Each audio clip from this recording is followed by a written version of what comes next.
Hey, welcome back. We're here with our second episode of Preferred Selection Plays Rogue Legacy. And we're going to get started. We spent all our gold last episode, so all we have to do now is walk into the castle and start fighting. For this episode, I think that I want to make some goals, see what we can do for this run. I think a good starting point... Oh god. Aggressively... Don't kill this guy. I think a good starting point for this run would be to try and get a double jump. Double jump is extremely handy. It gives me a little bit more maneuverability. I like it. It's kind of a comfort zone thing. I don't know if it really... Oh my god, I'm taking way too much damage. I don't know if double jump is necessary for... Wow. Alright, first rule of Rogue Legacy, don't take as much damage as I'm taking right now. There's no reason for it. There's this guy to come down here. Yeah, double jump just makes me feel much more comfortable with dodging. It gives you kind of like a second chance. Makes a lot of platforming areas much easier. One thing that I don't like about the Gigantism trait, you'll notice our character is much larger than last game. When you're gigantic, you're just so much bigger, and it's so much easier for everything to hit you. Makes dodging annoying.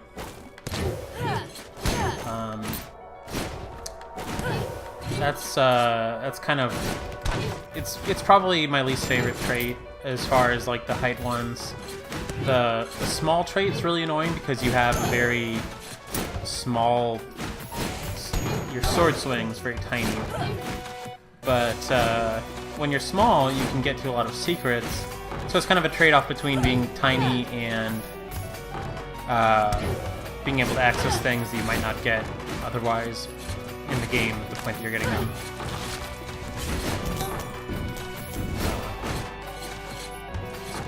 There, simplify this room a little bit.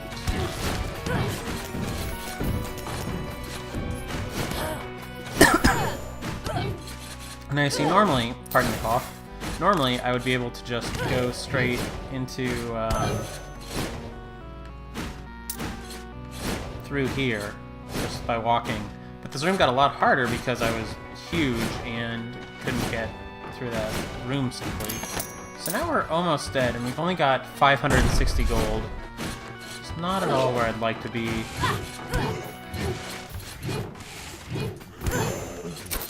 For these paintings, you can quickly check to see if they're mimics or not by whether or not they do that little wiggle. Or they'll do that little wiggle every couple seconds. Here's a recipe. A recipe is a nice thing to get. It's gonna make our life simpler. Out of here. Nobody likes dead ends because then... Whoa! Yeah. Notice how I just launch myself into the air sometimes? It's because I'm used to having 2 or 3 jumps and I think, oh, I can course correct, but really I'm not doing a... Sharon's Obol, that means... Sharon's Obol's really handy sometimes. It means that you get to keep the gold that normally you get to Charon. Charon's that guy out in front of the castle who took our money when we went back in here to fight. The Obol is not super handy at this point of the game because everything is so cheap and might save you like 50 gold. Right now we don't have to worry about it too much. But I don't know, it might save us 50 gold for the next run.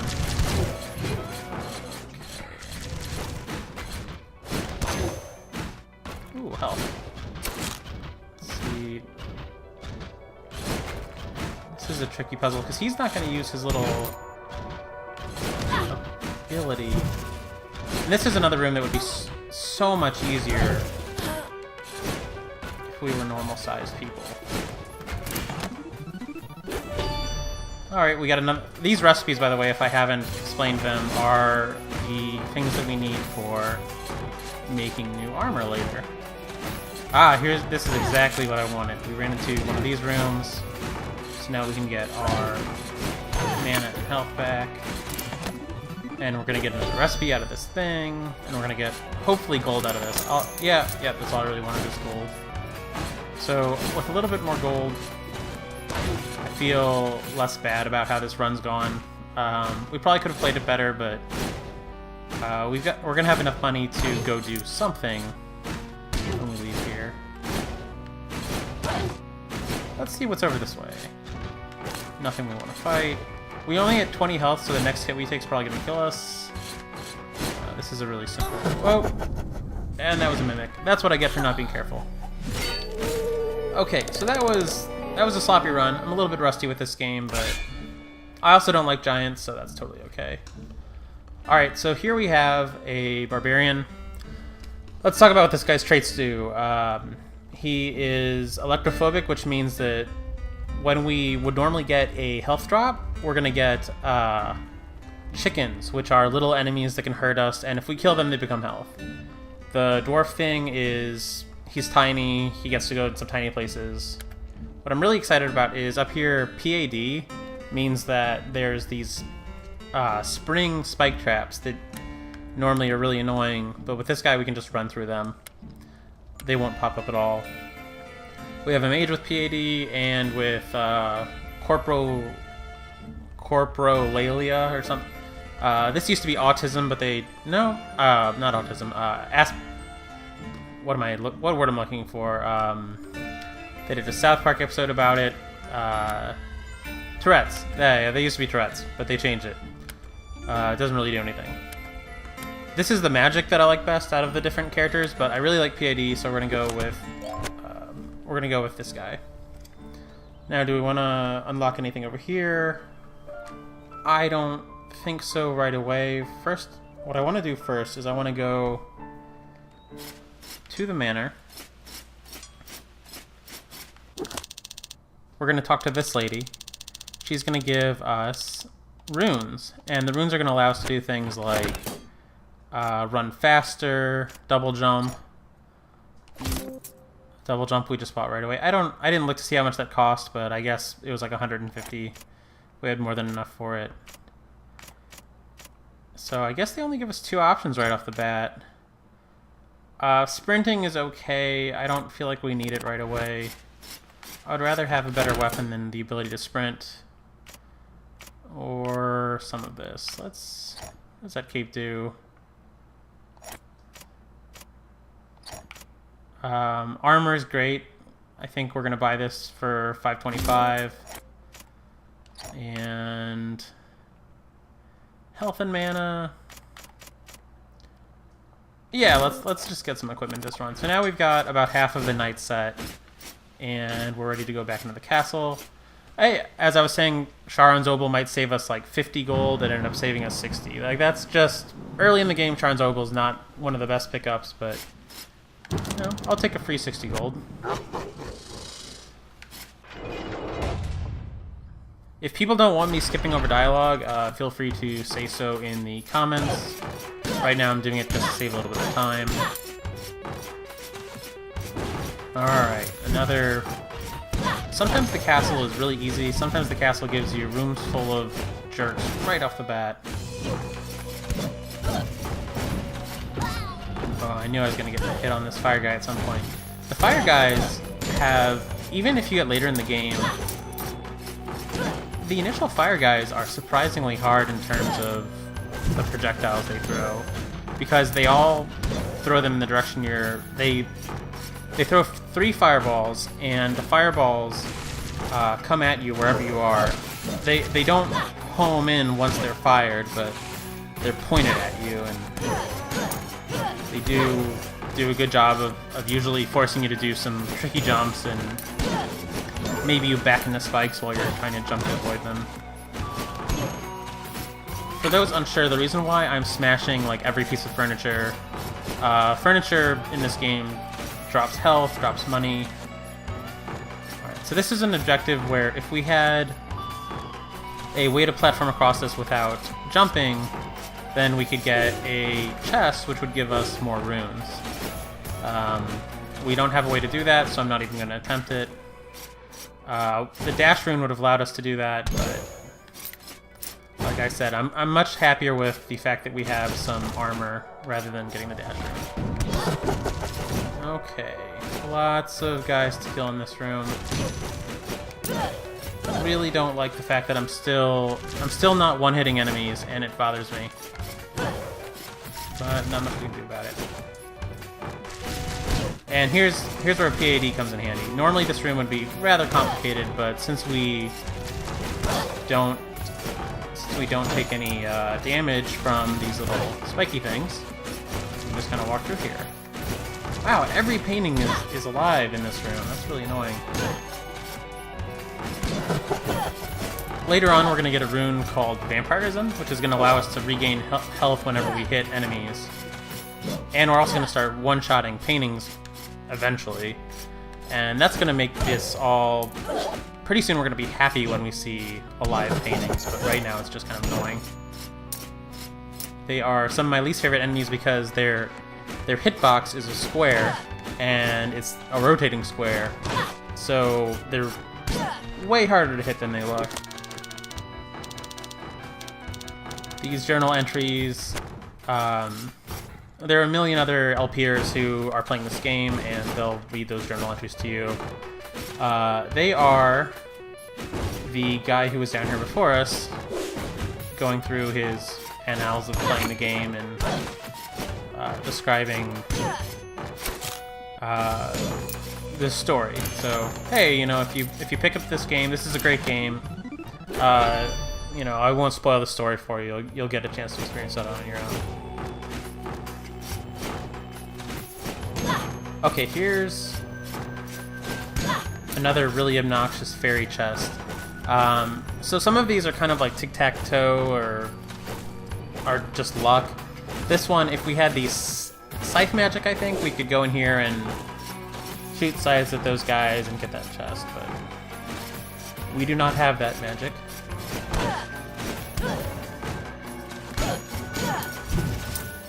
I really want to start doing more damage, because once we are doing more damage, we can get into the forest, and the forest is one of my favorite areas. The forest is just, the enemy patterns are really easy, the gold drops are nice. It's where I hope to end up in just a couple runs from now. We went there actually in the first video for a little bit, but we probably went there prematurely. I think we're doing much better on money so far, at least in terms of money to health, than we were on the last run. I'm not going to go get that statue because I don't want to deal with these annoying paintings. Alright. So one of the things that doing a series like this is, that's been really interesting about it is, before recording, I've never really known or been sure how much recording a game distracts people from playing it well. And I have to say, one, I'm not even making simple jumps, but wow, recording makes a real difference. You know, this is still my second video aside from just like sound checks and stuff. And the fact that I'm recording means that I'm having to think about really simple rooms. Like you saw those rooms with the little fire turrets. I can go show it to you. This room right here is normally, if I'm playing this off camera, I walk through it, never take damage, but I'm having to like stop and think about the timing and in a very different way than I'm used to. Ooh, did not think I was gonna get hit by that. Hard to talk and play video games. I have a lot of respect for people who are good at playing video games while talking. People who can play like Spelunky and beat hell while they're, you know, describing what every item does and trying to fill dead air with stories about their aunts and uncles and whatever. It's not as easy as it looks, and I hope at some point I can get to a point where I'm playing these games and doing really well. And oh, here's our forest area.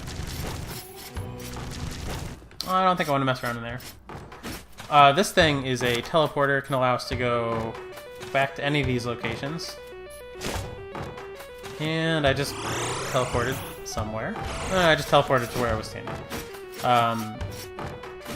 That's where I wanted to be anyway. I like where we are. Ooh. Okay, now I could show you the... Yeah, I will. Whoa! Too much damage. That was a bad idea. I wasn't sure if I wanted to show you that. That is the fourth area in the game where everything would kill us super fast. And we probably just Whoa, my god. I don't know why I'm fighting this guy. He's gonna kill me for sure. Yep. Yeah, I shouldn't have fought him. Sometimes you end run that way, I guess. Let's do one more. Oof. Wow, I really don't like any of these heroes. What do we want to do? Giant Knave. Not the way I want to go, I don't think. Yeah, let's go with it. Giant Knave with a crappy magic ability sounds like what we're doing. Let's up our damage a little bit, and let's up our health.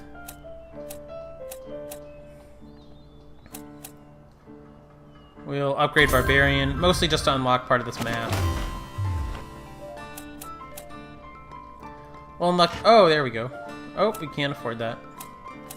We can get some more damage. Alright, now I'm feeling pretty good about this character. Oh, if you ever want to see your stats, you can hit X, and it'll show you kind of where your character is in relation to other guys. They have a little magic card format, which is kind of funny. So, crit damage is going to be almost triple damage here. You can see our strength is okay. It's a lot lower than if we were just a knight. It seems like we never get just vanilla knights, and that's really... Before unlocking Shinobi, vanilla knight is what I want to be playing with. Yeah, let's roll with this guy. I think what I want to do with this run is make sure that we get to 500 gold, because 500 gold will get us the Shinobi. There's some sweet gold in the first room to start us off with. And so these guys, you may think that they're just free farm, the Grey Knights. They seem like they're really crappy. When they hit you, they do about 3 times as much damage as other enemies. So yeah, they're basically free farm, but if you do manage to get hit by them, it is rough. They will mess you up. Oh my god. Let's get out of this room. I am surprised that we got out of that room without taking any damage. So we're going up here. One of the kind of cheesy ways if you're playing around in... Oh, hey, Carnival. Never mind what I was saying. Let's go do this game. I'm terrible at this game. This Carnival guy, he gives you a chance to do some extra adventuring for... How do I put it? There's too many games the Carnival guy can give you. They all involve using magic. And,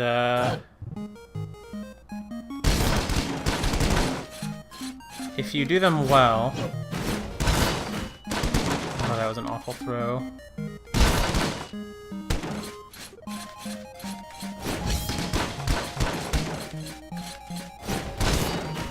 Yeah, we didn't do very well on that. If you do these well, you get a special item, but we did really crappy. We got enough gold to buy the Shinobi though, which is good. So we are at Shinobi level right now. The other game involving the Carnival guy is a darts game, and that one's even harder. I'm terrible at the darts game, so hopefully we never run with that. Okay, we're getting all kinds of the unusual rooms today. This guy, he gives you a chance to gamble some of your gold away. We are not going to do that because we have the amount of gold we want for our shinobi, which is why it's important to set goals for runs so that you know when you want to gamble and when you don't. In our case, that would have... The gambler is basically break-even odds. Ooh, alright, let's not play too sloppy here. The gambler is break-even odds, so normally there's no point to it, but... I should have looked at the map before going in this room, because this is a hard room to get out of without... Oh yeah, that's right, I have double jump. Okay, double jump is going to make my life significantly easier if I can remember that I have it. And I think we want to go down from here. Down from here, yep. Or not. Oh gosh. This is going to be really...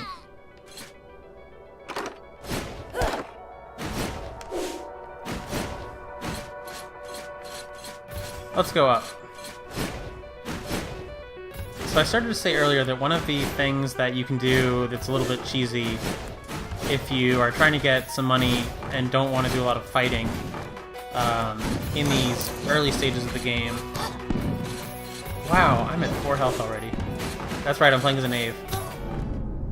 And I'm dead. One of the things you can do is you can go ahead and look really aggressively for the boss fight rooms, because they are excellent sources of income.